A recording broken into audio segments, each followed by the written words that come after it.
Section 1. You will hear a conversation between a tax office employee and a woman who wants to apply for a tax number. First, you have some time to look at questions 1 to 4.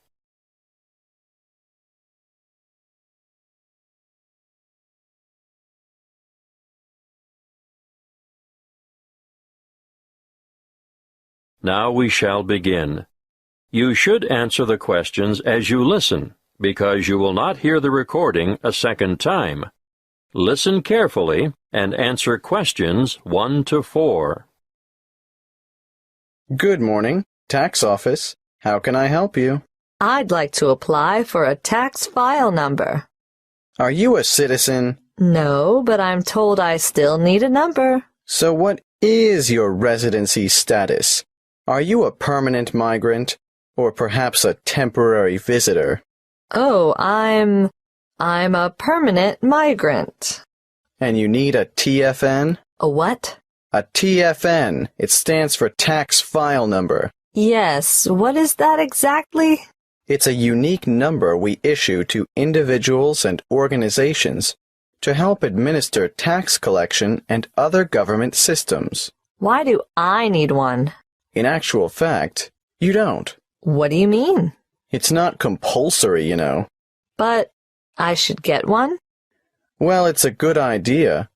Otherwise, you'll have more tax withheld from your wages or salary. In fact, you won't be eligible to participate in the PAYE, that's pay-as-you-earn system, and you couldn't apply for income support or other benefits. You wouldn't have to pay the Medicare levy, but then you wouldn't be entitled to claim Medicare benefits either. I'd better have one then. Okay. So you're currently living in this country, right? Yes. What kind of visa do you have? A working visa? Well, I did have one because after my student visa expired, I went back home and worked for a year before applying for a job here. The job turned out to be permanent and full-time, and my employers wanted me to settle here. So now I have a permanent migrant visa. Now, once you have a file number, you never need to reapply. Even if your circumstances change, for example, if you get married or decide to take an English name, they'll even use the same one when you retire and apply for a government pension. I see. Have you ever had a TFN before? No. Right. Let's get on with the application process now. Before you hear the rest of the conversation, you have some time to look at questions 5 to 10.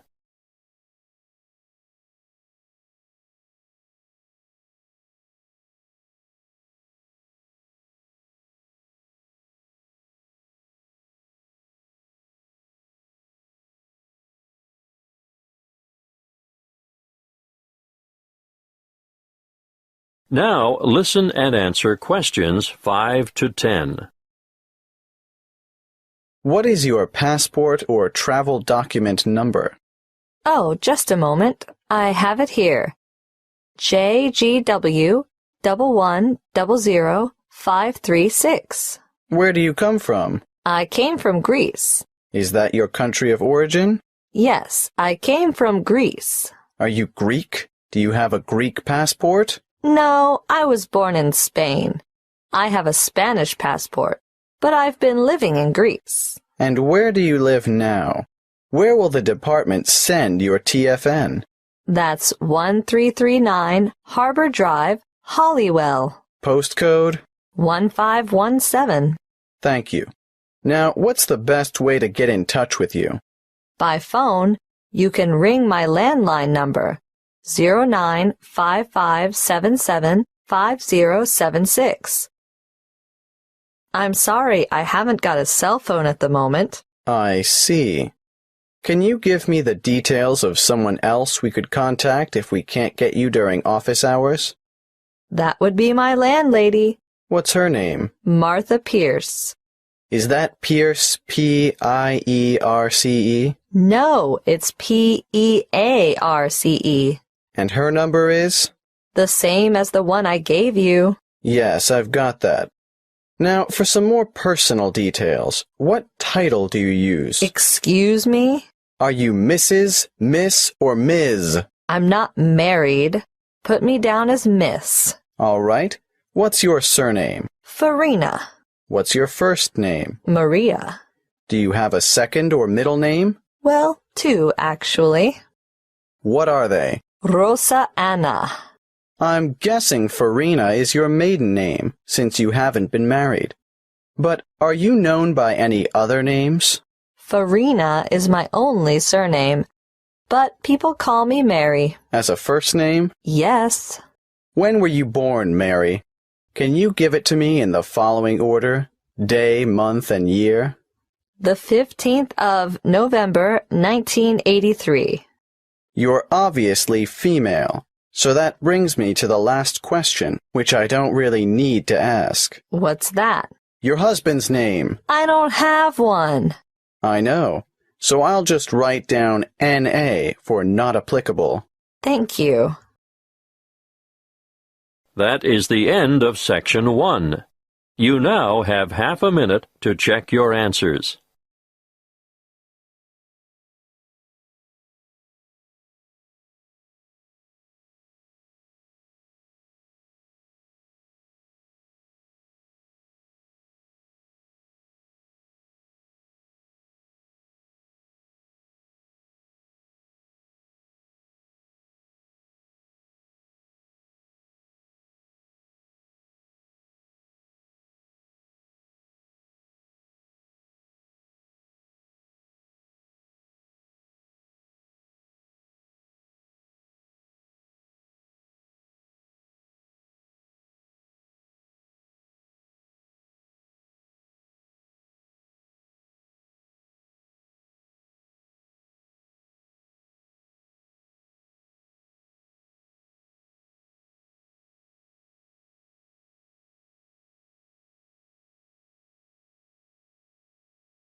Now turn to Section 2. Section 2. You will hear a talk about keeping children safe on the Internet. First, you have some time to look at questions 11 to 16.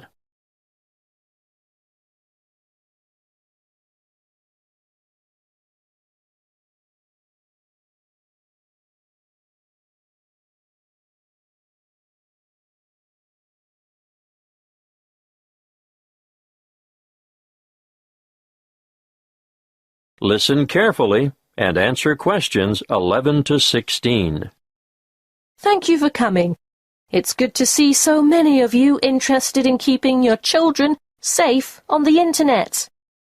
What's in store? Well, firstly, I'm going to talk in general about some common sense ideas and rules for young ones using the computer. Then, I'll give you some information on free educational websites. Finally, we'll finish with question time. I'm sure most of you think that the Internet can be a frightening place in which to let your children roam loose. But let me remind you that it can also be a fountain of knowledge and education. The trick is to avoid the former and utilize the latter. There are programs available both in your local electronics supply shop and free to download that will keep your child safe to a certain degree on the World Wide Web. A popular one is Online Family Norris, which bars things like military and social websites. I wouldn't advise you to rely solely on a program to protect your family, though. As good as it is, you cannot abdicate your responsibility as a parent. I'm sure you all know that, or you wouldn't be here. When all is said and done, the best way to keep children safe is to educate them and keep an eye on them. For this reason, you should make sure the computer which your child uses is kept in a communal space, where you can look over their shoulder from time to time. It is paramount that you teach them never to divulge their proper or full name and to never provide personal information, such as where they live or what their phone number is. Tell them that online friends must remain just that, online, unless they are supervised. It is difficult, I know, to teach children about the dangers of the world when they are so naive, so trusting and innocent. But without going into great detail, you must alert them to the possibility that the people they are chatting with may not be who they say they are. It's also sensible not to give them their own email address until they are old enough to use the internet safely. So, all communication from websites will go through you. When they are old enough to use social sites like Facebook and MySpace, teenagers need to know that whatever postings they put on the web will remain accessible forever. Nothing is ever really deleted there. And embarrassing pictures or remarks may come back to haunt them one day. For instance, when they apply for a job, they could jeopardize their chances as the employer or human resources staff will look on the web to find out more about their potential employee, and they may be shocked by what they find there. Not the sort of stuff an applicant would want on his or her CV. It can also make them more vulnerable to bullying. Unfortunately, bullying on social sites is another thing to look out for, and I have to tell you, it's on the increase. It's a very difficult issue to deal with, but something that is more easily detected if the computer is kept in a family space. If we can put these negative issues aside, let's not forget that the internet is also a wonderful place for children of all ages. Teenagers may be mostly networking on social sites or completing research that they've been asked to do as part of their homework assignments, but younger children can get assistance with mathematics, spelling and reading on a variety of free and paid-for sites. Before you hear the rest of the talk, you have some time to look at questions 17 to 20.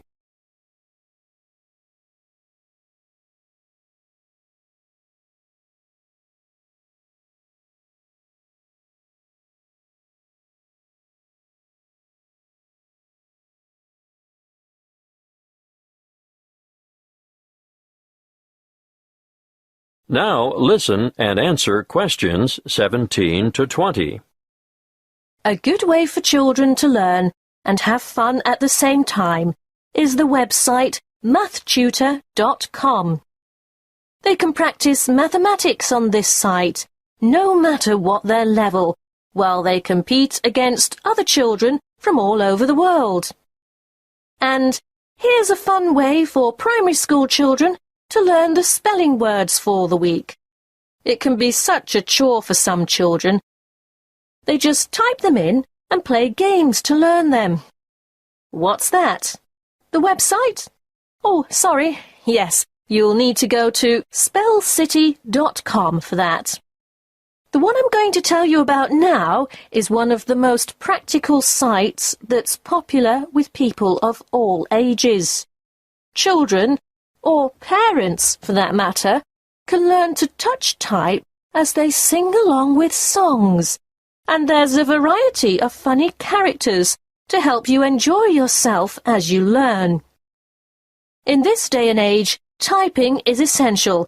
Everyone should be able to type fast and accurately. So, go to beeb.co/typing and try it out. Don't just leave it up to the kids. Here's a site that parents can use to download worksheets to extend their children by giving them further practice. It's called coolresources.com, and I can really recommend it, particularly for middle school students. Now, are there any questions? That is the end of Section 2. You now have half a minute to check your answers.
Now turn to Section 3.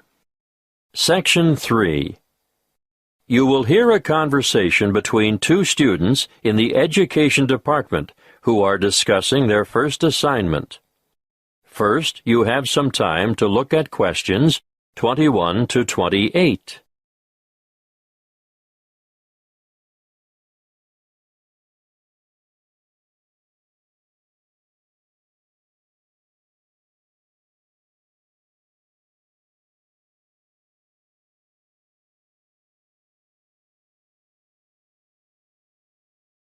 Listen carefully and answer questions 21 to 28. Hey, Ted, what are we going to do about this assignment? Well, Cleo, I think it's pretty straightforward. Oh? Yeah. The topic is why study abroad. I suggest we do a survey of international students, collate the responses, make a graph, and exhibit our findings in the form of a poster. Wow, you have given this some thought, haven't you? Of course. This is only the first assignment. There will be a lot more to come, so let's get this one out of the way quickly. Well, how do we do the survey? I think we need to find a good selection of foreign students. So, how about we go over to the English language school at lunchtime and talk to some of the students there? That's not a bad idea. But we shouldn't limit ourselves to that department. Why not? Well, think about it. They'll all give the same reason, to learn English. Of course, you're right. Well, one of us could cover the language school, and the other could go around the business school. Yes, I know there are a lot of internationals there, too. But I think a random sample from foreign students on campus might give us a better range of answers. What are we going to ask them? Why are you studying abroad? An open question like that could mean we get hundreds of different responses. It would be better if we made up, say, 10 reasons and asked each respondent to place them in order of importance. You're right. That would certainly make collation easier. Any ideas about what these 10 reasons might be? Sure. I've got enough foreign friends to know quite a lot about what motivates them. Okay. Number 1 is... I think that's obvious. How about study abroad is the best way to learn a language?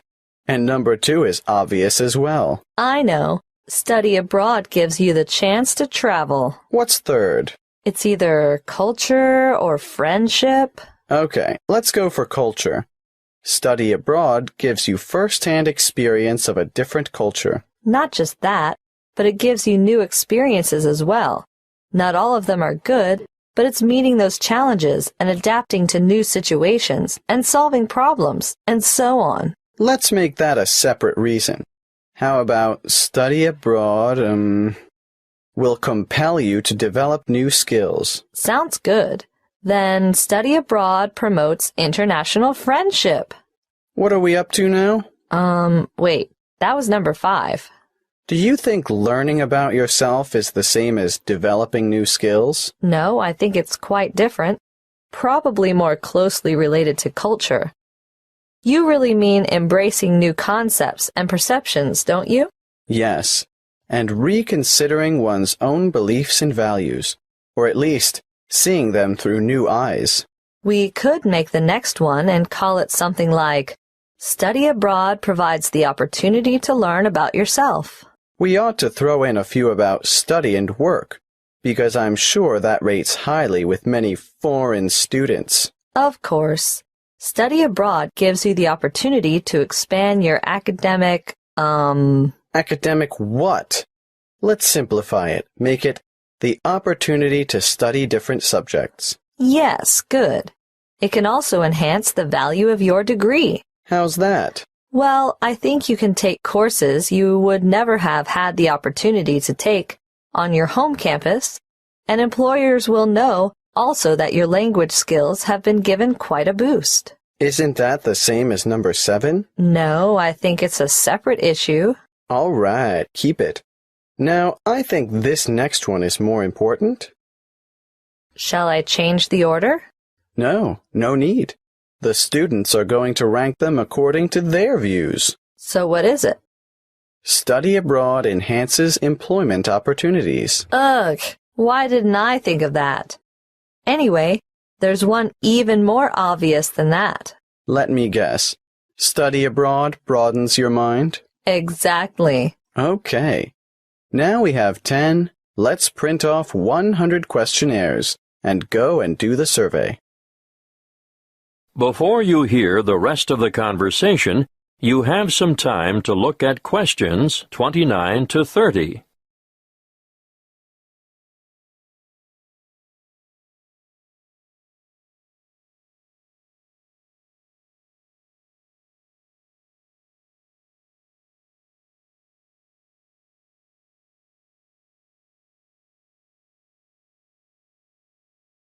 Now listen and answer questions 29 to 30.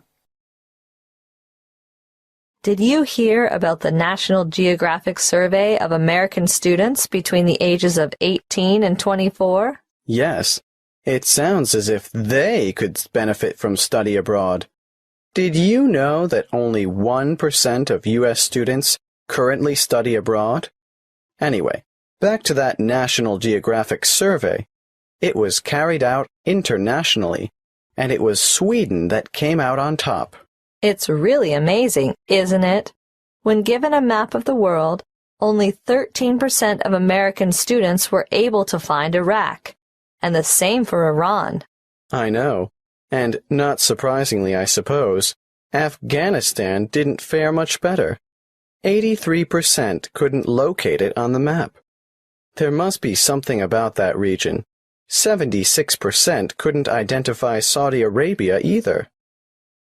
But Asia didn't come off much better. Over half the students couldn't find Japan on the map. But do you know what's really incredible? Yes, I do. 11% of them couldn't even find their own country. It's no wonder the USA scored near the bottom, only 2 points above Mexico, which was ranked last. That is the end of Section 3. You now have half a minute to check your answers.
Now turn to Section 4.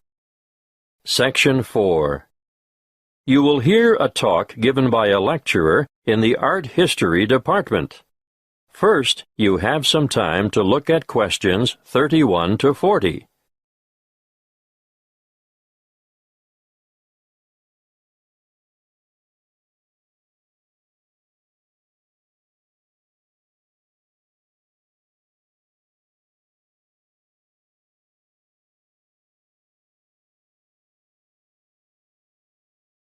Listen carefully and answer questions 31 to 40. In this lecture today, I'm going to introduce you to an American painter, Charles Willson Peale. You may be familiar with his portraits, but did you know that he never even saw a painting till he was a grown man? He was born in Maryland in 1741. His father died when he was 9, and the family struggled financially for the next few years, and Charles became a saddle maker's apprentice. One day, he went to Norfolk for supplies, and there he saw paintings for the first time. He thought they were so bad that he felt sure he could do better, so he decided to make painting his career. In 1766, he went to London to study painting with Benjamin West. Whilst there, he painted this portrait in 1768. See Slide 1, Pitt as a Roman senator. Notice how elaborately symbolical this portrait is. The symbolism arises, of course, from Pitt's famous speech to the British Parliament, where he draws an analogy between the ancient Roman Senate's view of a barbaric Britain and the prevailing European view of the time of a barbaric African continent fueling the slavery trade. Perhaps you didn't know that the Romans used Britons as slaves. But I digress. Back to Peale. He returned to America and in 1772 painted the first ever portrait of George Washington. See Slide 2. In 1773, he painted a group portrait of himself, his wife, mother, brothers, sister, his old nurse, and an unidentified baby. Just look at the slide. This painting is simply called the Peale family. And you can almost feel the exuberance of the family and their warmth towards one another. He enjoyed great success as a portraitist prior to the Revolution, and served with distinction in the Revolution. During this time, he became friends with George Washington, Benjamin Franklin, and Thomas Jefferson. After the war, he continued to paint, and, when his wife died in the 1790s, as a result of her 11th pregnancy, he remarried. He had 17 children in all, naming the sons after famous painters or scientists. Although perhaps best known for his portraits of famous people, Peale liked novelty. Look at this slide of his two sons, Raphael and Titian, life-size, climbing a narrow stairway. This painting, The Staircase Group, 1795, was exhibited in a doorway as a trompe-l'oeil. And it is said that it did, in fact, fool the eye of George Washington. Even as far back as 1772, we can see his desire for difference in Rachel weeping. It's a rather macabre portrait of his first wife crying over the death of one of their children, their daughter Margaret. I'd like to show you one more slide to demonstrate his innovative approach. This is a portrait of his brother, James, sitting at his desk at night, with only his face illuminated by a lamp. This was painted much later than the others, in 1822. You know, Peale believed anyone could learn to paint, and he taught painting to his brothers, sisters, sons, daughters, nephews, nieces, and other relatives. 4 of his sons, Titian, Rubens, Rembrandt, and Raphael, became painters, as did his brother James.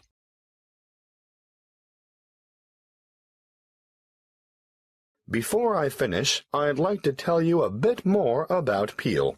He was active in politics for several years, and throughout his life, he maintained a lively interest in many branches of science. He was also an inventor who gained patents for a fireplace, porcelain false teeth, and a new kind of wooden bridge.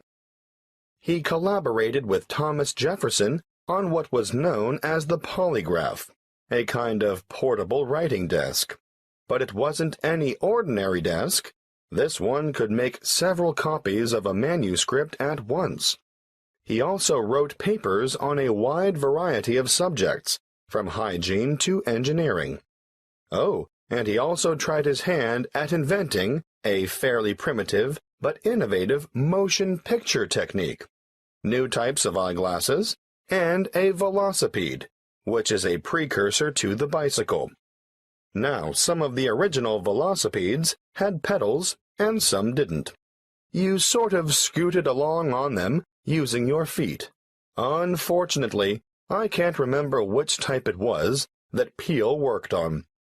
He's also remembered for his work as a naturalist. He established the first scientific museum in America, and he even invented his own system of taxidermy. For those of you who aren't sure what taxidermy is, it's the art of preparing, stuffing, and presenting dead animals so that they appear lifelike. He was also well ahead of his time in that he placed his animals in a simulated natural environment. His most magnificent exhibit, however, was the complete skeleton of an extinct mammal known as a mastodon, which he helped excavate. The event was memorialized in his extraordinary painting, The Exhuming of the Mastodon.